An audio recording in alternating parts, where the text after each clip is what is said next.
Hey there, Antoinette.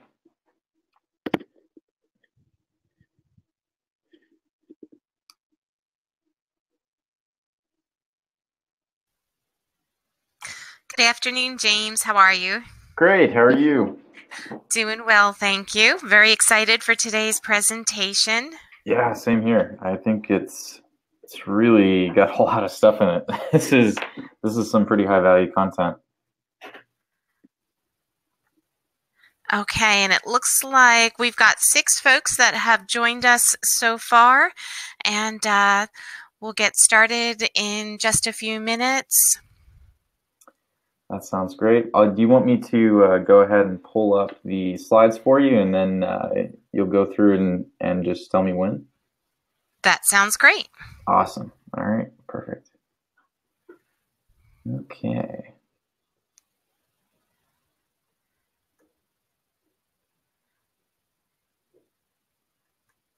How's everybody doing this afternoon? Is everybody ready for summer? Excited to have the kids free and able to do things that are a lot more fun, like vacation and um, going to friends' houses and all that sort of stuff.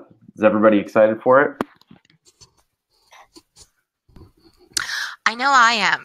I'm very excited for summer. Definitely, definitely. It's kind of it's more like a more of a break for us. Isn't that right? Yes, feeling like nearing the end of a marathon. Yes, exactly, exactly. So let's see here. Okay, can everybody see the presentation? Antoinette, can you see the 13 building activities for 13 weeks of summer? I see a blank black box. Is that what everyone? Oh, okay. And now and now it's gone. It did flash onto there. Yes. How's that? Oh, there we go. Excellent. Okay, cool. And then if you can just give us a yes into the chat box, if you can hear our voices and see the presentation on your screen. And if anyone is having any trouble, just let us know and we can try to help you through any technical difficulties. Okay, great, Jen. Hi, thank you. Christina, Susan, wonderful. Excellent. Thank you.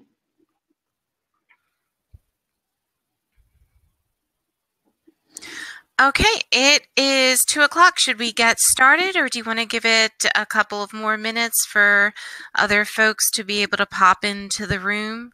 We do have over 100 people coming. Yeah, this is true. This is true. Well, I guess before we get started, one thing I would like to ask before is what are some of the things that the folks who are here, what are you looking to get out of this, and what's your biggest challenge that you're trying to address with planning for summer?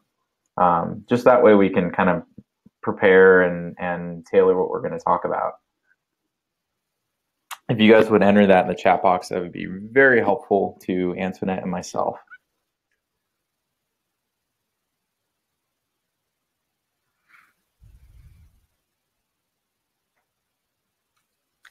I know that one of the challenges I have for summer is keeping us engaged in a way that we're still learning, but not replicating what we do for the rest of the school year, and doing that without getting burnt out. Yeah, yeah, burnout is very very real. I think that was a good place for us to start this. I think we did a full webinar on it Yeah, that's in right. yeah in February. So if you guys haven't seen that webinar yet, it's a great one. I encourage you to check it out if you're feeling like the end of the school year has you feeling like you need to take a vacation immediately. Yes.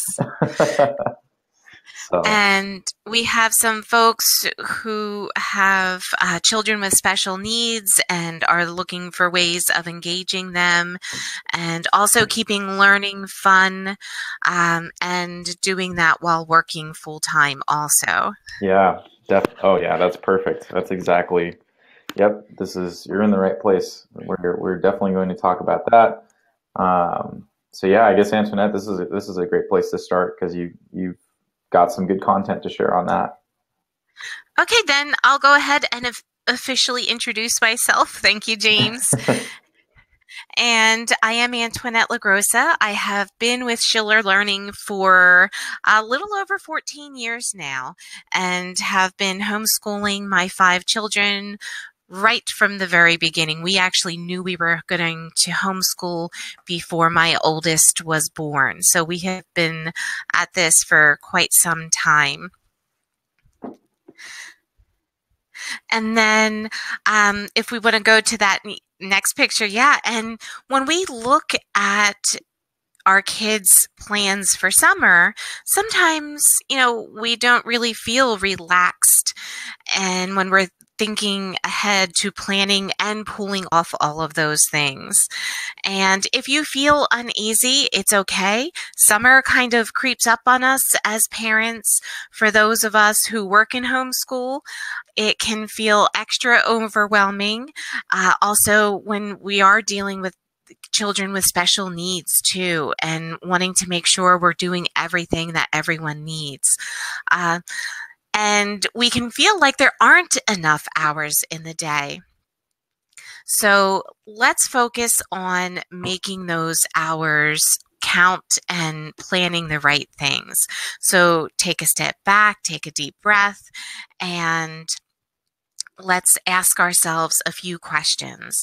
And these are things to keep in mind, not just for summer, but for year round, and making sure that the things that we're doing in our homeschool and beyond measure up to all of our goals. So what values do I want my kids to grow up with?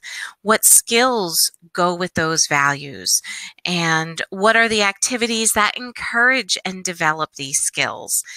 And then especially for summer, what fond memories do we want to give my child for the summer? And what activities am I going to say no to make room for what matters? So keep these things in mind as you take a look at your kid's summer and plan out what you're going to be doing. The activities we're about to discuss may just bring the looks of joy like these to the faces of your children. And we hope that they do. Yeah, we sourced all these activities from things that folks on our team loved to do when they were kids. So they have been proven, and I mean, so far we're well adapted adults. At least our parents think so. So right. At least that's what we tell ourselves. Yeah, or we tell ourselves that. Yeah, exactly. So yeah, this is definitely proven. And another great thing about these, in addition to being proven, they are great for all ages, whether it's preschool or preteen and beyond. These are all adaptive to all age levels. Okay, so the first is going to be writing a letter. This can be a letter to a best friend, to a close family member, cousin, someone who's sick. For older kids, you could even introduce them to, the international pen pal opportunities, or writing to people who are in prison. So it's an opportunity to reach out to both people, who are close, and people that you want to, show kindness to. Now, for the younger children, they may dictate a letter to an older sibling to write. The younger child narrating to the older sibling is a mentoring opportunity that's going to strengthen the sibling bond and be mutually beneficial to both children. It's a great way to build in family time and trust between siblings. Of course, mom, dad, grandparent, aunt, cousin, or child care provider can also fill this role. And storytelling, memory, and persuasion skills, they're all going to be developed by this activity of writing a letter. So first thing you're going to need is a piece of paper. And I say a piece of paper because I'm encouraging not doing this in an email, not doing it in Snapchat or a chat box or Facebook Messenger. Do this on actual paper. One of the goals of our activities is that these aren't screen time things. So get a piece of paper, a nice piece of writing paper if you have it. If not, any piece of lined notebook paper is going to suffice. Now, our language arts curriculum develops storytelling and narration skills, as well as crafting sentences, paragraphs, and more involved writing, such as letters like this. Also writing book reports. And those book report skills that are developed in Language Arts B, that's going to help the critical analysis skills that you'll find makes their letter writing even better too. And then, of course, the more reading the kids are doing, the better they're going to be at writing letters. Now, one note about the letters can include drawings.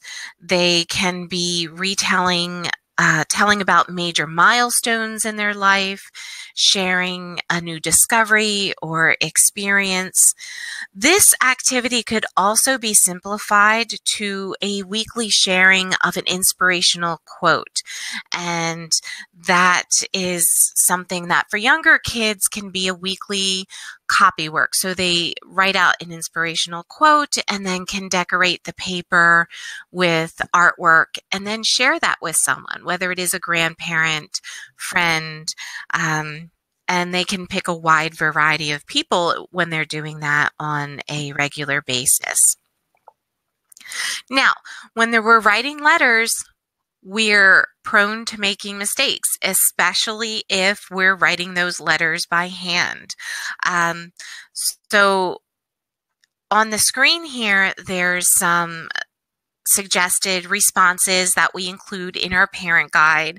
And one of those is that we don't make a big deal out of mistakes. Mistakes are learning opportunities. So if your child makes a mistake when they're writing their letter, don't rob them of the joy of writing. Focus on the process, and you can point out that, they've spelled a word. If they've misspelled a word, point out the way they spelled it, and maybe they want to look that up in the dictionary, or is there another way of making that sound rather than the letter that they used in there? And then if your child is new to dictionary skills, then this is an opportunity to get excited about, let's look that up and go through the method of how we do that. And then, as with everything else, if the child is ever frustrated, you can just offer to put that aside for now and come back to it another time. But if we're approaching it the right way, letter writing should never be a frustrating activity. Now, one of the things that a child can include in with their letter could be a collage. But of course, collages make great decoration for walls, rooms, refrigerators. And this is a, long-time favorite activity for kids of all ages and generations. It's perfect for your artsy kids who are visual and tactile learners. Tearing up old magazines on the kitchen table.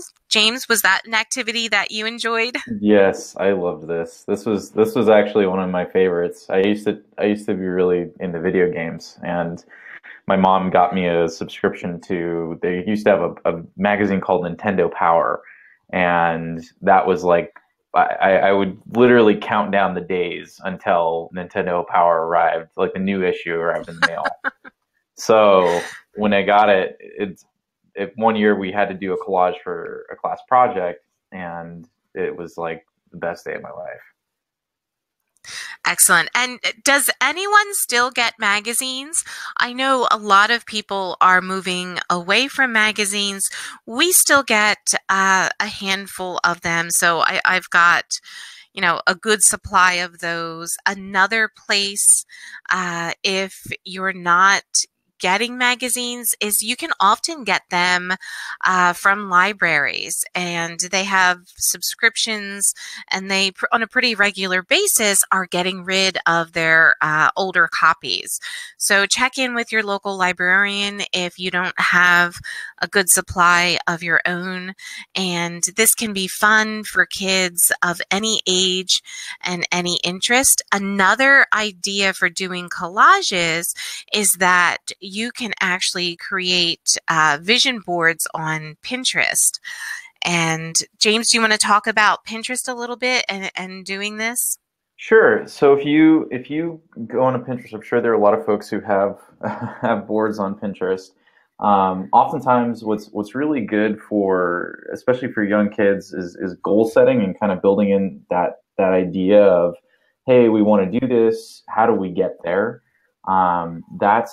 That's really important. And part of the challenge with doing goal setting like that is that, oftentimes the stuff that happens in between where you are right now and where your child wants to be, whether it's they want to learn a new skill, they want to learn how to ride a bike, or they want to read a book that their older sibling can read, but maybe they don't have the reading skills yet to do that.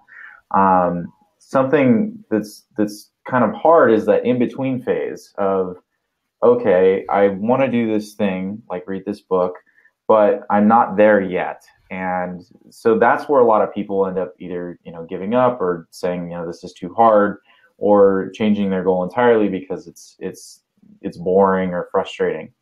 And a vision board's really good for this because vision boards kind of elicit that memory of why we do something.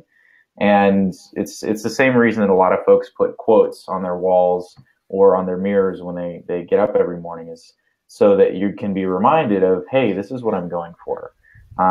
So that even when it's hard, even when it's boring or frustrating in the process, your child will understand that this is a natural piece. And that's actually really good for something else Larry really promotes, which is grit. Really Yes. making sure that kids develop a sense of persistence early. And that actually, there's actually been a podcast I listen to very frequently talks about how some of the best performers, like I believe it's Anna Kournikova, and I think another one was the guy who started Bridgewater Capital. I can't remember the name right now, but basically when they were kids, their parents gave them sort of repetitive tasks to do that weren't really boring, but they really built in great habits of accepting that something's going to be boring until you get good at it, and that actually ended up helping them become very good at whatever they chose to do later in life. So you're helping build grit when you're doing this, and keeping that in mind of like where you're going is really important. That's excellent. And then one other source for images would be Google Images. And Google Images is really convenient when you're looking for a specific picture for a purpose. So one of the ideas for a collage is a self-portrait collage, and your child can create one of those. And James, I think there's a self-portrait on that. Okay, excellent. So your child can create a self-portrait using pictures of things that they enjoy, their hobbies, their favorite toys, music, places they've been, family members. These are all things that they can incorporate into a picture. A neat collage project that my kids had done a few years ago was a self-portrait that they made cutting out pieces of faces from magazines. And so if you're looking for a specific thing, then that Google Images, especially, we're going to look at one that's a map a little further down, and that's a great one where Google Images will come in handy for that. So they can do a self-portrait. They can also create a collage of their home. And again, this could be done using any pictures, but especially pictures of the family, pictures of things in their home, and their favorite things. Another great idea for a collage is the family pet. Wonderful subject. In addition to that self-portrait, their favorite things, their home, the family pet is another great subject for a collage. This next project, I love this idea, and that is to make a collage of the world using the flag of that country. And so that's one specifically where Google Images can come in handy for finding and printing out all of those flags. If you'd like to enter in the chat box, can you see any of these being of interest to your kids and being fun? Which ones do you think would be a great jumping off point for your kids? And then a couple other ideas for the collages would be if your child is just starting off learning the alphabet, they can do a collage of things that start with A. And so it can be letter themed. Excellent. So the pet and the geography. Those are definitely two of my favorites too. So you've got the letters of the alphabet collages, and that ties into, what we're doing in our Language Arts A kit.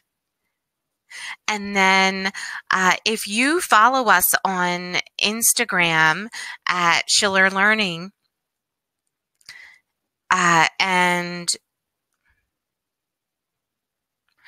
do any of these projects, we would love to see pictures of those.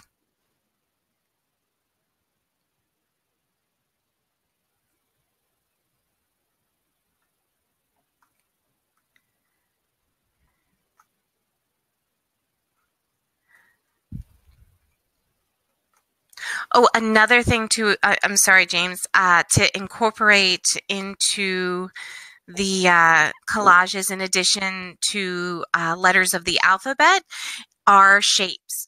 And you can do a lot with shapes. They can, with your pattern blocks from your Math Kit 1 or from Language Arts B for the grammar, they can use those to create patterns and then cut those out from construction paper and create all kinds of great collages with those. And then that's working on geometry. If you're using the shapes from your Language Arts B, that's also going to help them review those parts of speech. So in that box on the screen there are all nine parts of speech, and those are used to identify those parts of speech in sentences in Language Arts B. It's a great hands-on, fun way of diagramming. And so those, as well as your math geometric shapes, can be used to help pattern and create collages as well.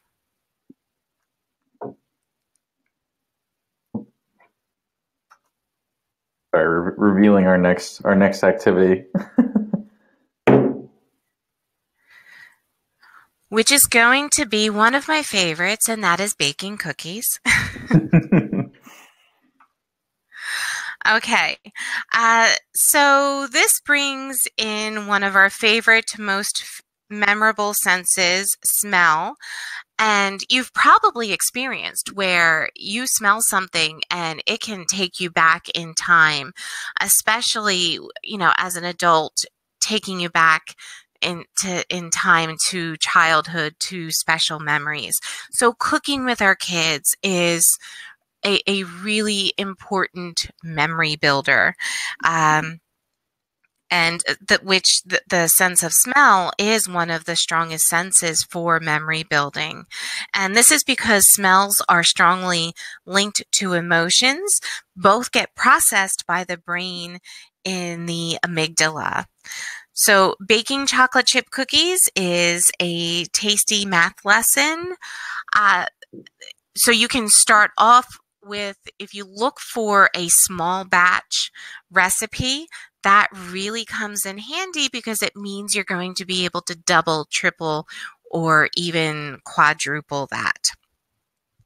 And then that's going to bring in fractions. Of course, you can use the measuring cups that come in our Math Kit 1.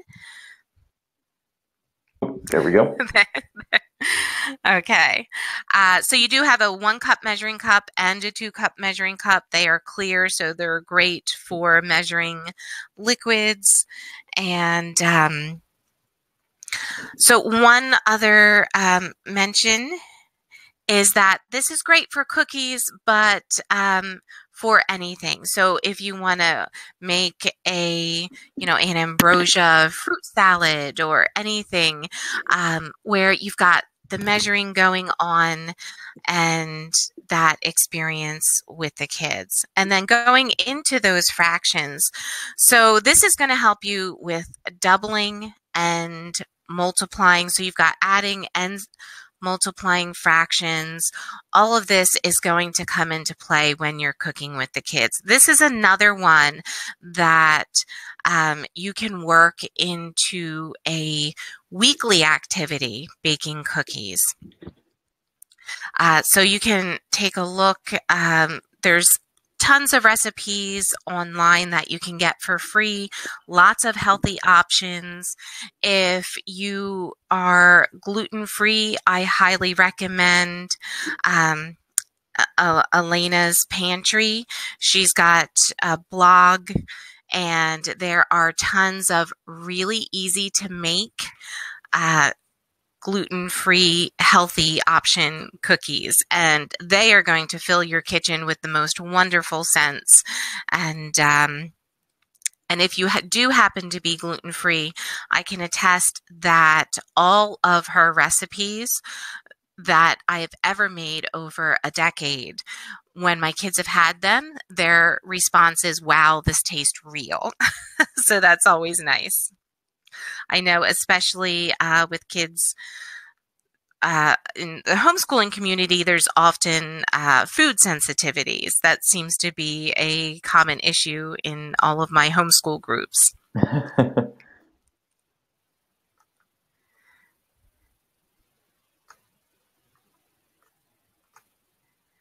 Okay, moving on to naming flowers on a nature walk.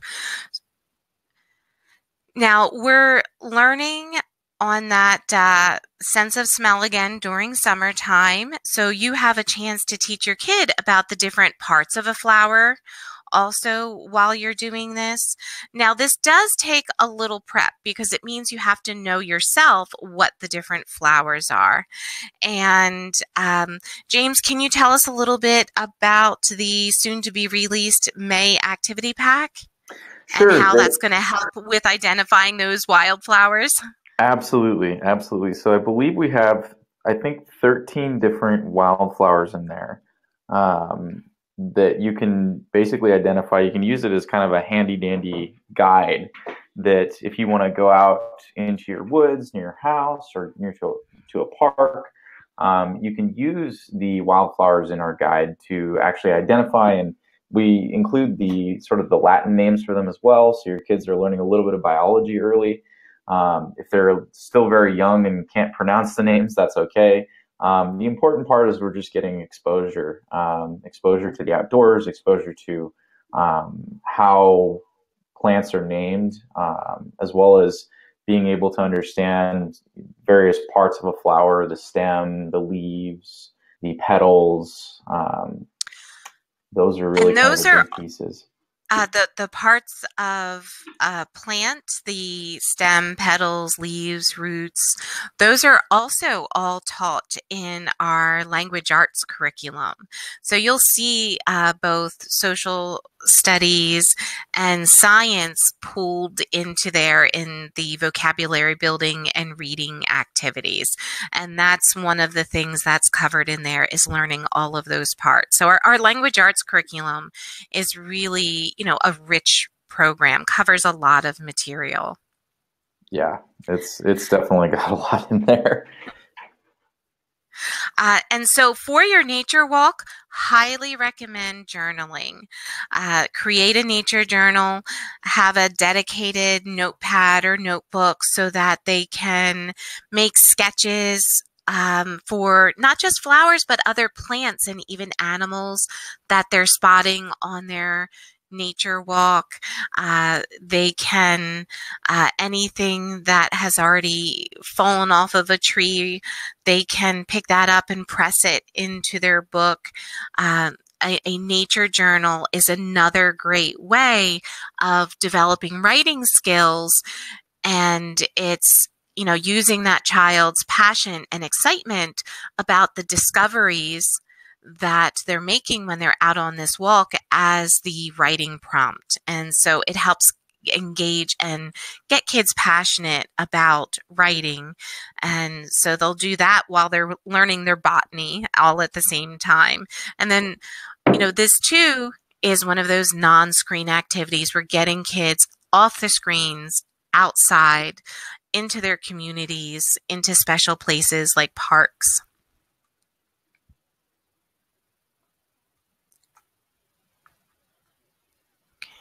Oh, and then the next slide, James, that shows that language arts day, and that is one of the place where we start with parts of the flower. We are also talking about seasons in there too.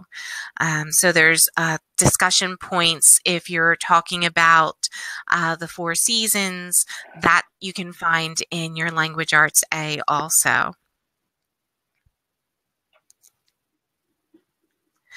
And then again, that May activity pack is going to help you to be able to identify different flowers. Another neat thing that you can do, depending on your phone, is if you're on your walk and you discover a plant, a flower that you don't know, you can take a picture and have it search the web for that picture, and it'll often, you can come up with a match and not be able to just name the flower, but then tell them a little bit about it. And one of my friends does something really neat. She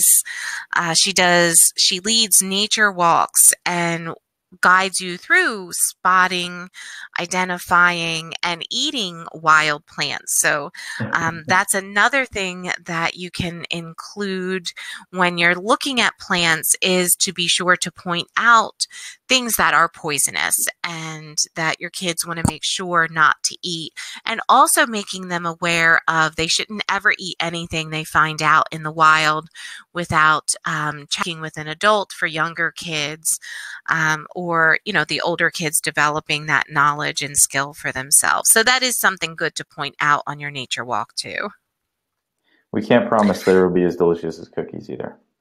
Right. Well, and that was actually one of my fond memories of childhood, is going on walks with my dad and finding and eating edible flowers.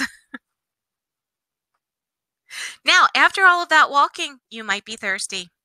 That was very nice. Maybe you'd be lucky enough to stumble upon a lemonade stand that looks as picture perfect as this one. So this is the next activity that's going to create great memories for your child for summertime. Setting up that lemonade stand for the older student, they may have a product that they've created. At some of the homeschool conferences, they will have teen entrepreneur booths, and I've seen kids selling all kinds of really neat products that they've made themselves. So if you have an older student who has something that they've developed and they're making, in lieu of a lemonade stand, they could create a stand for that product. But the lemonade stand, this is most people's first experience running a tiny business. And kids can learn people skills, counting, arithmetic. In reality, most of our lemonade stands don't look that. They're a little more simple, something along the lines of the next picture. A simple crate, table, tablecloth if you have it, a sign is nice, and then of course the key ingredient is really cute kids. Yes, very important. So hopefully you have a street that is busy enough to sell on. If not, invite neighbors and especially family to come and try the lemonade. This is a great way of getting together with people you care about in your life. And life is busy. We never get to see the people we care about often enough.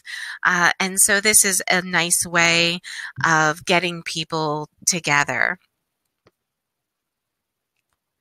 And then for the family members that aren't able to come and actually experience the lemonade stand, this is one of those, milestone experiences that a child could write to a faraway loved one in their letter that we talked about earlier.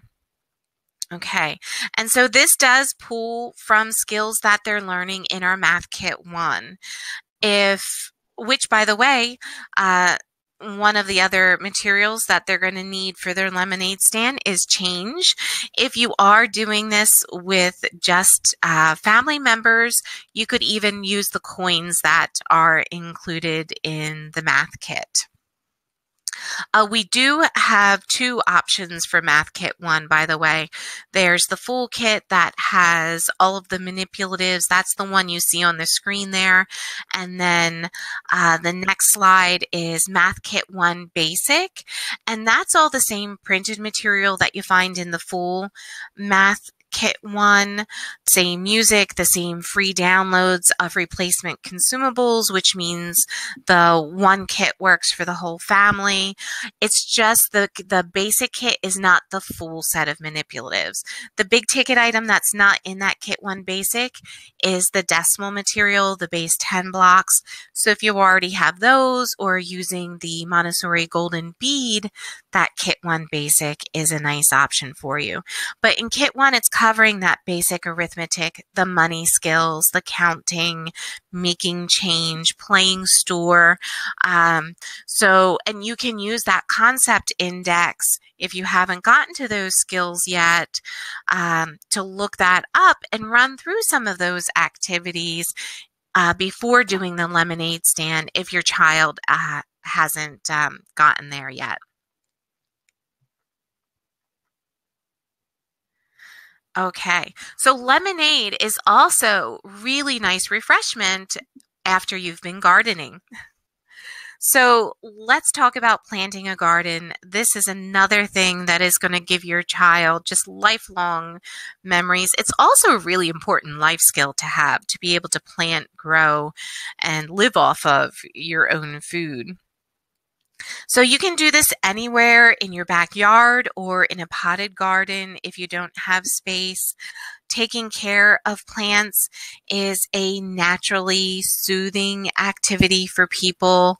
Washing plant leaves is actually one of the activities in Montessori for helping to develop fine motor control that kids need for writing.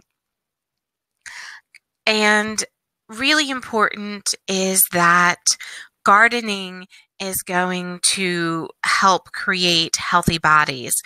Kids are more apt to eat vegetables that they have grown themselves. So this is a great way of getting your child to try a new food. And For the older kids, this is really good for planning.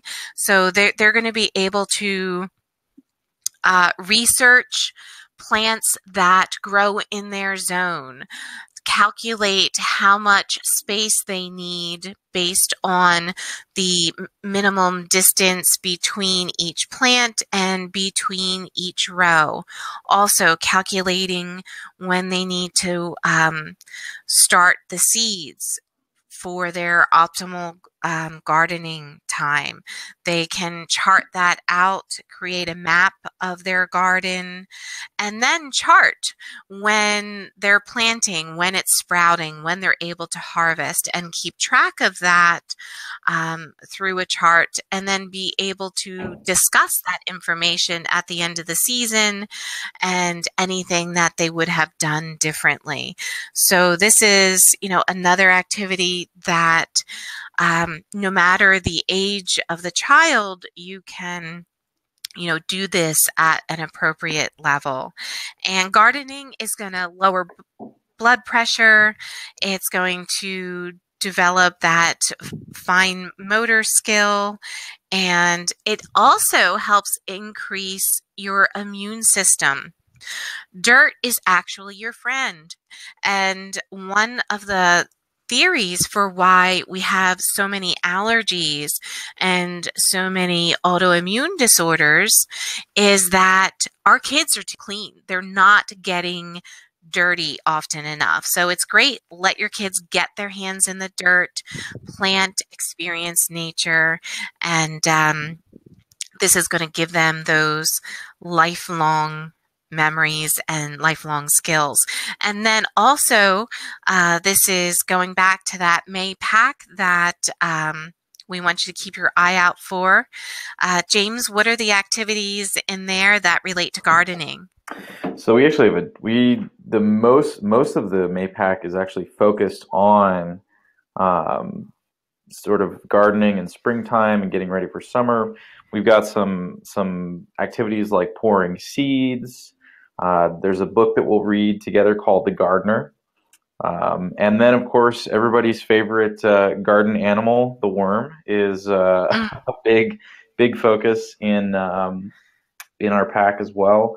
And then we're also doing a little bit of flower pressing. So when you guys are deciding to grow some flowers in your garden along with vegetables, you can do some flower pressing as well.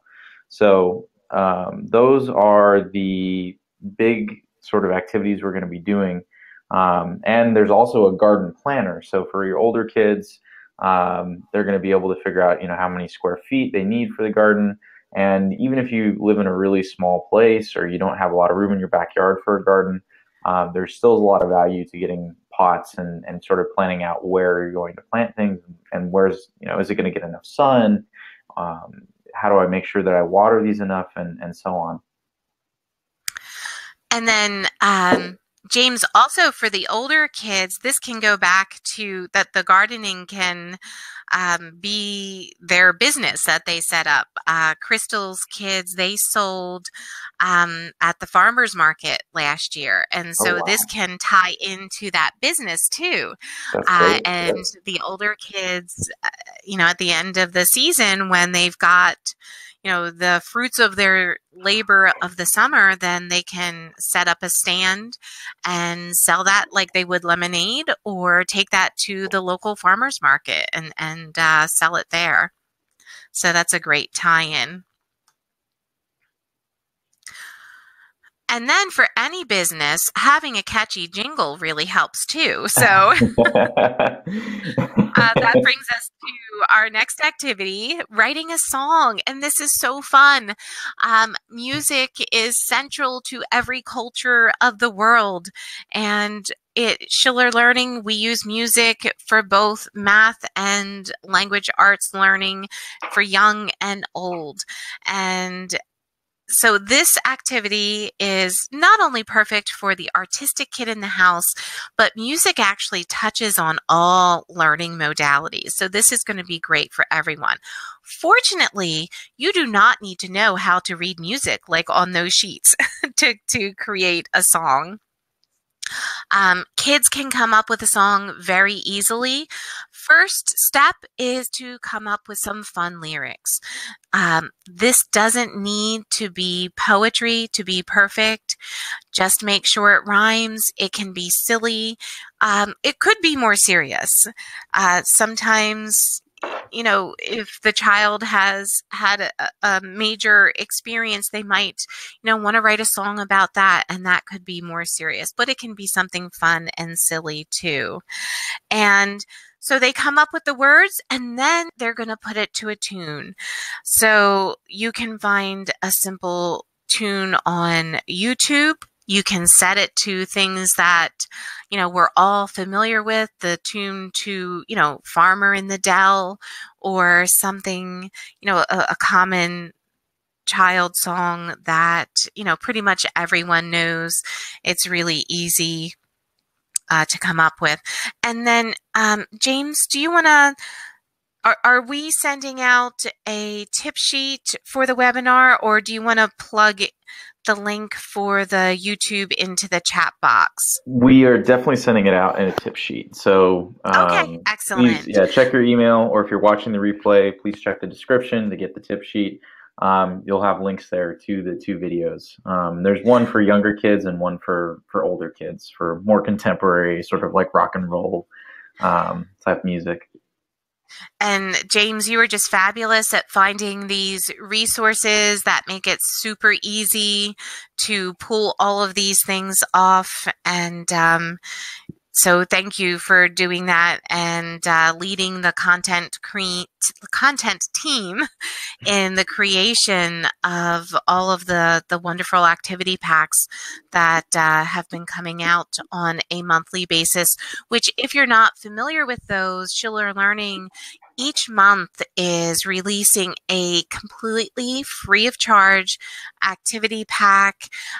It's an easy to use step-by-step guide on whatever the topic is. It includes beautifully done free printables, and there's one every month. So this is something that can keep you busy through the summer and all school year long.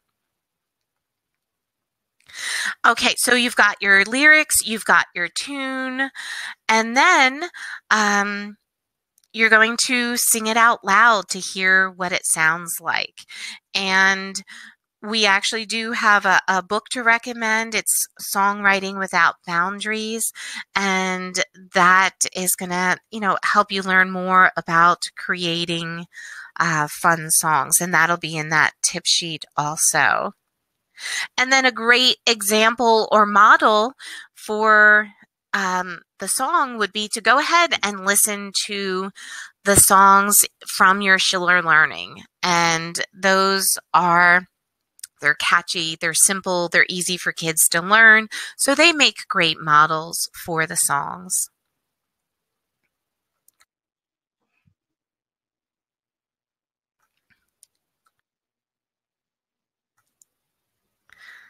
Okay, sorry about that. Oh, and then if you don't have ShillerLearning, you can actually download samples of our songs for free from the website. If you just go to the products tab, pick a kit, there'll be a different song for each of the kits that you can download for free. So that's another good jumping off point for working on your songs.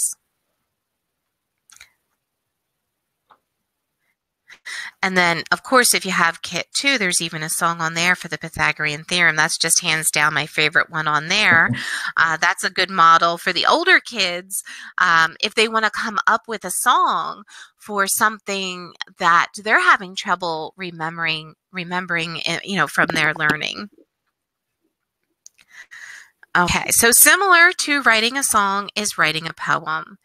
And, poetry that you're writing when you're a kid, this, of course, is something that is going to be a lifetime keepsake. So, James, do you want to talk about the poetry using the Shakespeare sonnet. And this is something, again, we're introducing Shakespeare to kids right in our Language Arts A. So you're going to see Shakespeare in both our Language Arts A for preschool and in Language Arts B for first through third grades also. You'll see that in there. For sure, yeah, that's actually that's one of my favorite parts of the two kits is that we kind of bring in Shakespeare. We bring these really like Shakespeare can feel like it can feel really old and it can feel very like hard to get, especially when you're trying to teach children as young as 3 years old. But when you break it down like we do in the kits, it's actually pretty cool and really fun. Like a traditional Shakespearean sonnet has 14 lines. It rhymes A B, C D, E F, and then G G. So you go through and you learn this really simple formula that has stood the test of time, and your kids can really borrow from it and create really any poem they want off of this. And one of the things that I found when I was kind of doing some research for the webinar was this really cool book called Pop Sonnets, Shakespearean Spins on Your Favorite Songs. And so it's Shakespeare's take on artists like modern day artists like Green Day, Bon Jovi, Beyonce, other famous pop artists. So it's a lot more relatable, and your kids will probably recognize some of these songs. And when they realize that Shakespeare is kind of influencing or you can put Shakespeare to these songs, all of a sudden this becomes something that they can get. So it's really easy to grasp, as opposed to being oh Romeo, where art thou? What does that even mean? But anyways, so yeah, that's what we recommend. Yeah, and then the earlier that you introduce kids to Shakespeare, the earlier they're going to realize, just how much in our culture comes from Shakespeare. And there are a lot of, sayings, and it's neat when they are able to recognize those things when they encounter them. Definitely. So yeah, all of our Language Arts B covers it. Do you want to talk about is there anything else we want to cover on Shakespeare before we talk about treasure hunts? Whoops. I'm sorry, before we talk about what, James? I was just revealing the next activity. Oh, the treasure hunt. Yeah. No, I think that was it, and we chatted that was in the Language Arts B, so we can dive right into the treasure hunt. Perfect. Cool. Also known as geocaching. So even though we all use GPS on our phones, compasses are still the perfect tool to teach direction. Now, learning north, south, east, and west, this is something that we start in our Math Kit 1. It's also touched on in Language Arts. This is really important. It's shocking how many adults cannot find north, south, east, and west on a map, let alone be able to use them. And then it's further developed in our Math Kit 2. And in Math Kit 2, they're actually using a physical compass for working with the directions north, south, east, and west. So a treasure hunt can be really fun. You can, do this, certainly we're familiar with doing a treasure hunt on Easter, and you can do that same kind of thing in your yard any day. Summer is a perfect time. You can plant little treasures, and these can be themed. So if you're going to be going on vacation to the beach, you could hide seashells and different beach toys that they're going to be using on vacation. You can, even in summertime, you can use those colored eggs from Easter and fill them with the different objects or snacks. That's going to help keep them clean. And then you can try a new kind of treasure hunt, that geocaching. Now, that is not always screen free, but there are also, you can go, there's some courses that are set up at parks, and you can pick up an actual physical map. So it doesn't always have to be on a screen, and it will take you through different points and things to find in that park on a preset course. Our local park, it's 5 minutes away, has a course. And so that's great because you can do that geocaching, a version of that, and it's still going to be screen free. If you don't have one of those in your city, then you can download an app on your phone and then find things that are hidden around your town. And then again, James in our tip sheet is going to send to you a link on how to do that. But this is really fun to do. You can create a treasure map. You can make your map look old by painting the paper with some tea and letting that dry before you create your map. You can also do it after you're all done. It's just if you paint it with the tea, then you've got to give that paper a good amount of time to dry because it of course, is going to tear and blur if you're working with it wet. Depending on what you're using to create your map, if you're painting it afterwards, you also run the risk of it bleeding. But making it old, rolling it up, really playing that out, dramatizing the treasure hunt is going to help make this memorable. Another theme that you can use for your treasure hunt is if you're going to be going on a road trip, and we're going to talk about those in just a couple of minutes, then this is a nice way of tying it in. Again, you can do objects that are themed to your road trip that's going to be coming up. Okay, so looking at the clock, James, why don't we jump right into phases of the moon? Absolutely. Summer nights, stargazing, looking up at the sky, the nice breezes, it's cool after a hot day. This is really pleasant. So let's track the phases of the moon. This is going to be something that occurs over time. Fun way of charting that. Now, they can draw that in their nature journal that you've created when you're doing your walks and identifying different flowers. So they can draw those phases of the moon in that journal. They can also create a chart of them using Oreos or similar snack cookie. So nothing sparks the wonder and joy in a child for learning about, stargazing like tracking the moon.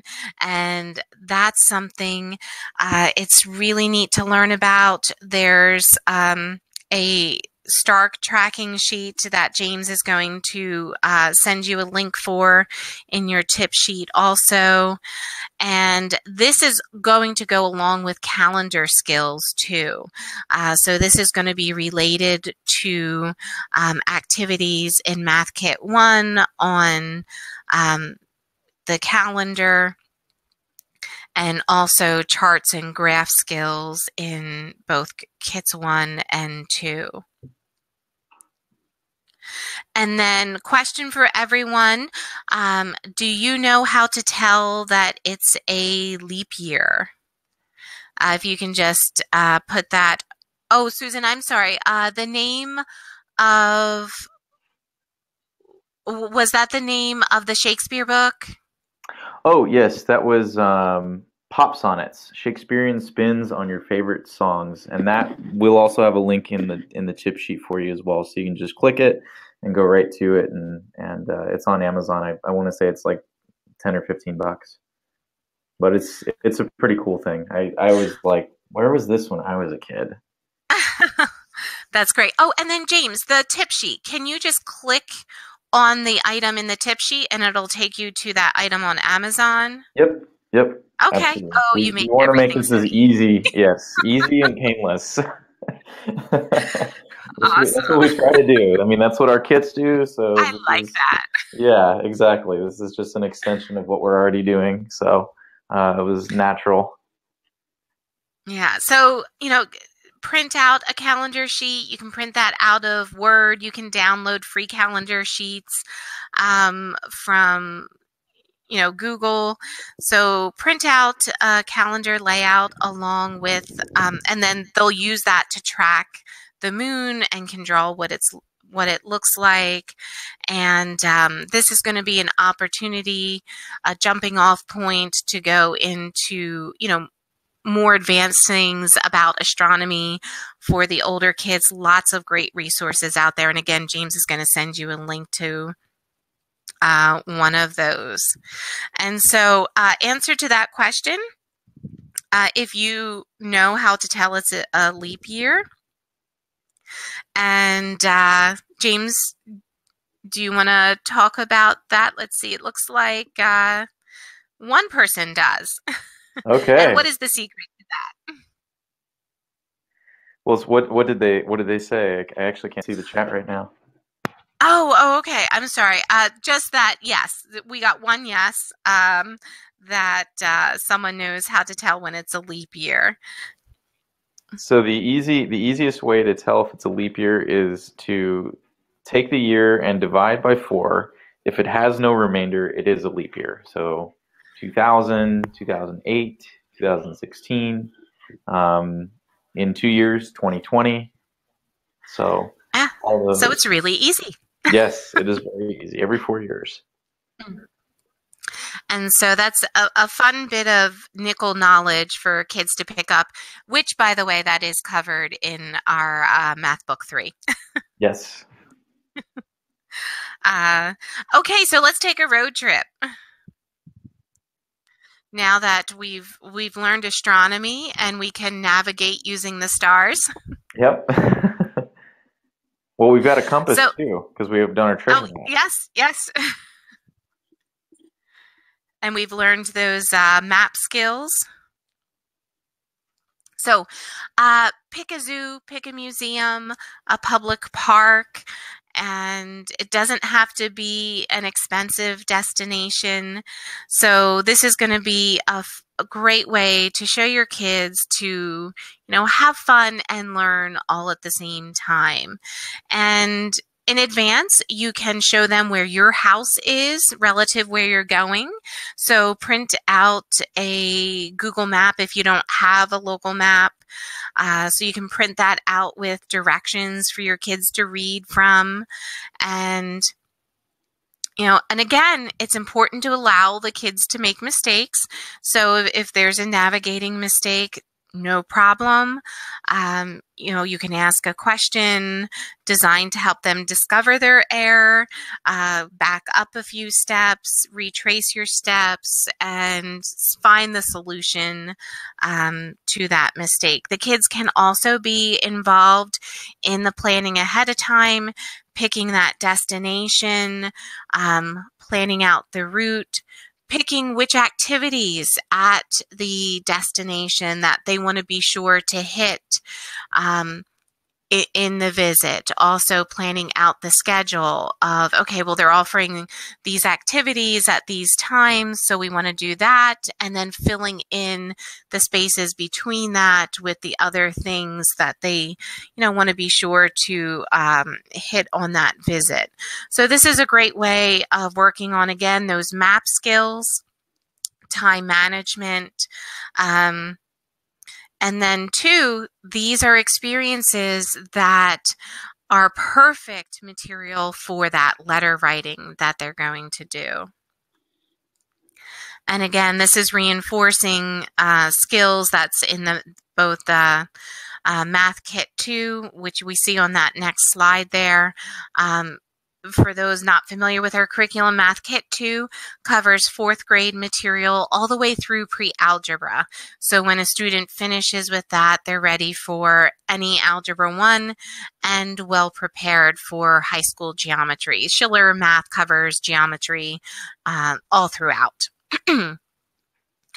And then, again, road trips. Any pictures that you're taking, if you want to share them with us on Instagram or any of our social media, we love to see, the fun things you're doing and the fun ways that you're learning through the summer. Closer to home, an activity to do would be to build a fort. So this is really great for kids who love playing with Legos or blocks. They're going to love this activity. And again, it doesn't have to look like that picture perfect fort up on the screen there. It could be something simple like a stick fort. And you can see that in the next picture there. This is something that kids can plan and execute on their own. Of course, this is, a great way to get dad involved. This could be, a Father's Day project. Older kids may want to build a more complicated tree house, like on that prior screen there. This is great for teaching spatial reasoning, hand-eye coordination, measuring, that measure twice, cut once rule. They'll learn that real quickly. And helping them find safe supplies like cardboard boxes. This is a great way of repurposing fencing boards that weren't used, extra plywood, canvas sheets, all of those materials. Even, I just lost the word, pallets. This is a great way to repurpose pallets too. You can build forts out of those too. James has a great resource that has 31 DIY fort plans for you. So again, he's making it super easy to find something that's going to fit your needs and your skill level.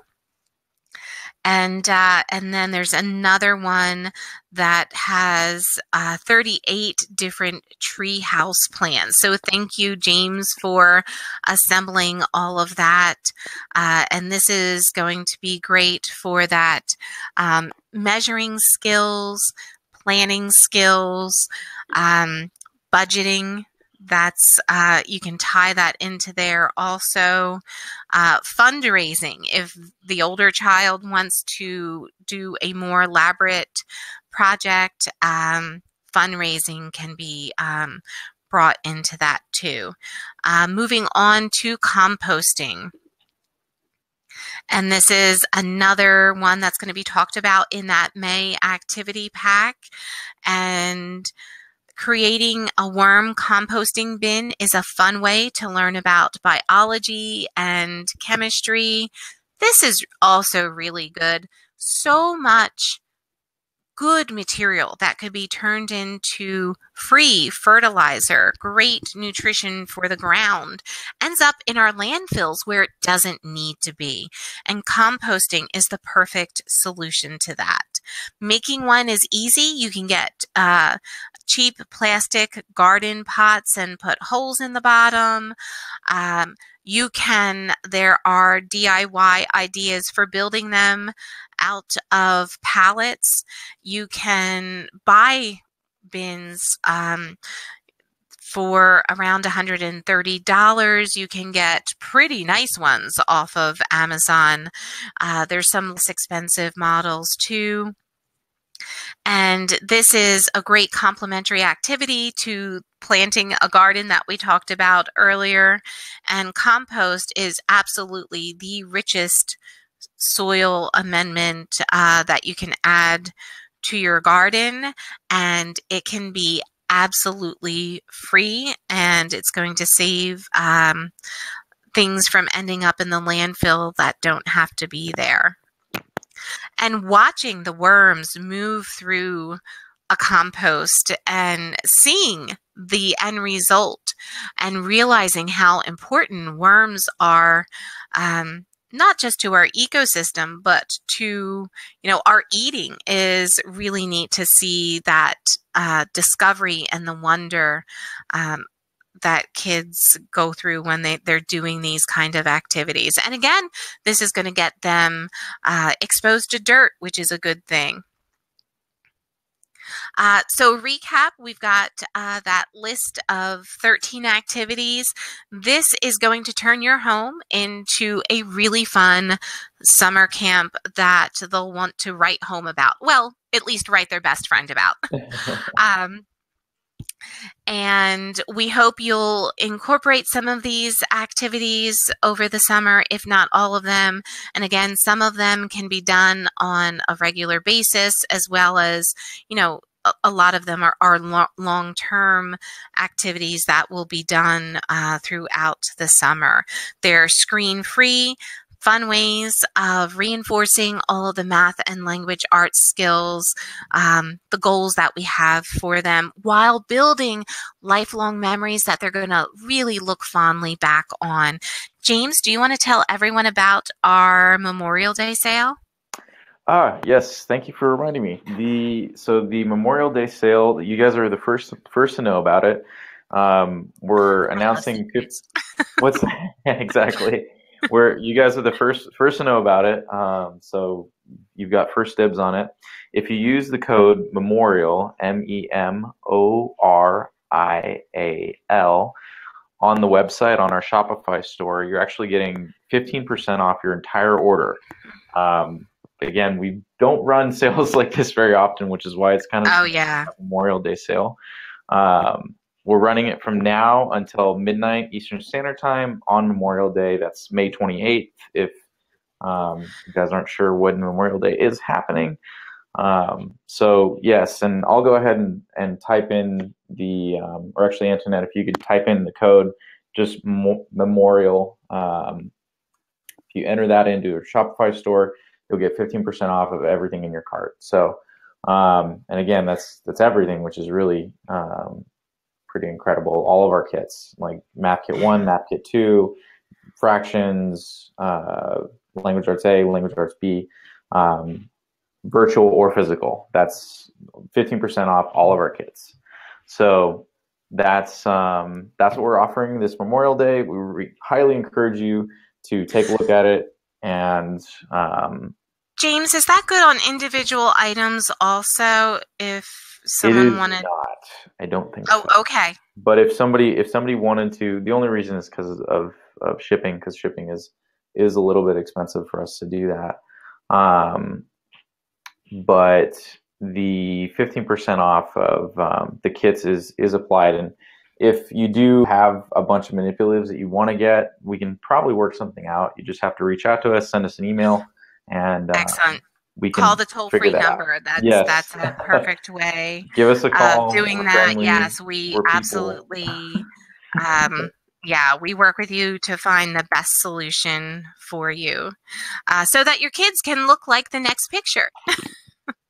Yes. Because this is what we want them, their takeaway from summer to be: just joy, excitement, pleasure, and having that fun of discovery and experiences that they're sharing with their families, friends, and loved ones. We hope these activities contribute to their summer being like that. And then I think now we'll go into Q&A. So if anyone has any questions about any of the activities. Oh, okay. Excellent. Crystal, can you build your own kit? Absolutely. Everything is available individually, so we can put together a custom package for you if for some reason, our kits are all inclusive. They contain everything that you need. But if for some reason you don't find that fits your personal needs, then absolutely, we will build you a custom package. Yeah, so just call the toll-free number and we'll be happy to help you with that. great question.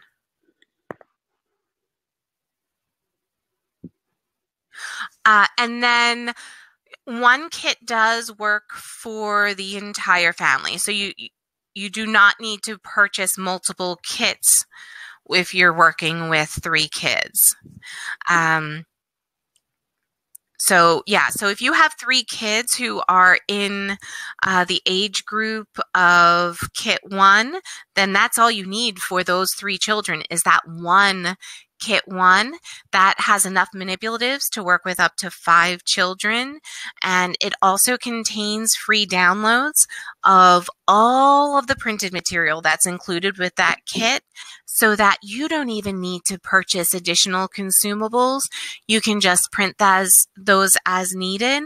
And with our curriculum being Montessori based, very multisensory, the kids are not writing in the books for every lesson. So you're not having to print an entire book, just the things that were consumable. So one kit will work. Oh, okay. And then,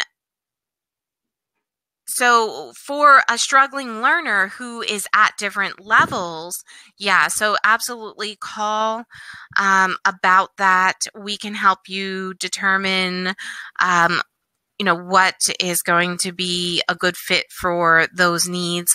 Also, our diagnostic testing is such a fabulous tool for those struggling learners. The diagnostic testing is going to enable you to discover, going back to square one, okay, where are the gaps in the foundation that are sabotaging today's success? It's going to find those gaps. It's going to give you an exact list of lessons that'll fill those gaps. And then it's no lesson prep. You just open up, start reading, work through that list of lessons. It's going to be multisensory using all 4 learning styles. So you've got the visual, the tactile. It's a very manipulative, rich curriculum. Auditory, things like listening and singing to music. There's a ton of music that's incorporated into ShillerLearning, both the math and the language arts.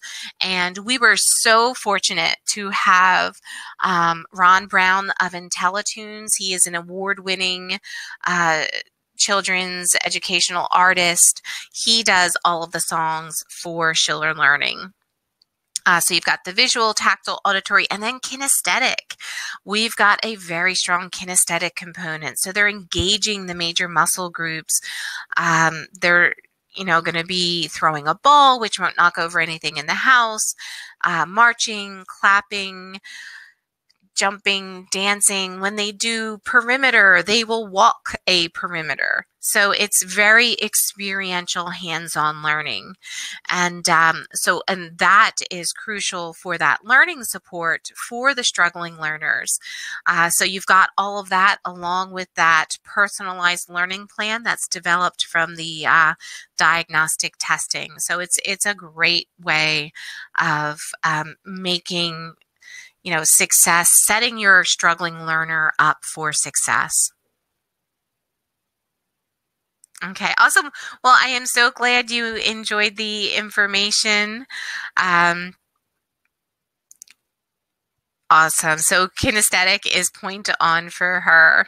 Great. Well, Crystal, thank you for your questions. And I think we worked some other questions into... Also, one other thing too that I wanted to say about the diagnostic tests is if you send us a picture on Instagram, or sorry, tag us on Instagram if you are doing one of these activities and you tag us on Instagram with @ShillerLearning. Send us a direct message, a DM, and we will send you a kit, or not send you a kit. My apologies. We will send you a code. For the kit comes later. We'll send you a code for a free. Well, it's a diagnostic test kit. Yes, a diagnostic test kit. So we will send you a code for a free diagnostic test kit, so you can see that. We are starting to build our presence on Instagram, so we'd love it if you guys would follow us there with @ShillerLearning. So I think that's it. Fabulous. That was the only thing I needed to add. Yeah. And if you haven't already followed us on Facebook and Twitter and Pinterest, be sure to connect with us there as well. So if there aren't any other questions, I think that wraps it up. And then the next thing to look for is that tip sheet, the May pack, and of course, take advantage of that memorial code before end of day Memorial Day. Yep, and we'll send you some emails out about it too. You guys are the first ones to know, but you guys will see some emails in case you're going to be busy this Memorial Day weekend. So you'll have some reminders to grab it before the sale ends. Okay, excellent. Well, thank you so much for joining us, everyone. And it was a fun time. I look forward to doing a lot of these activities this summer too. Same here. Baking cookies, here we come. Yeah. So thanks a lot, Alrighty. everybody. Have a great rest of your day. Thanks for coming. And we will see you next month on the next webinar.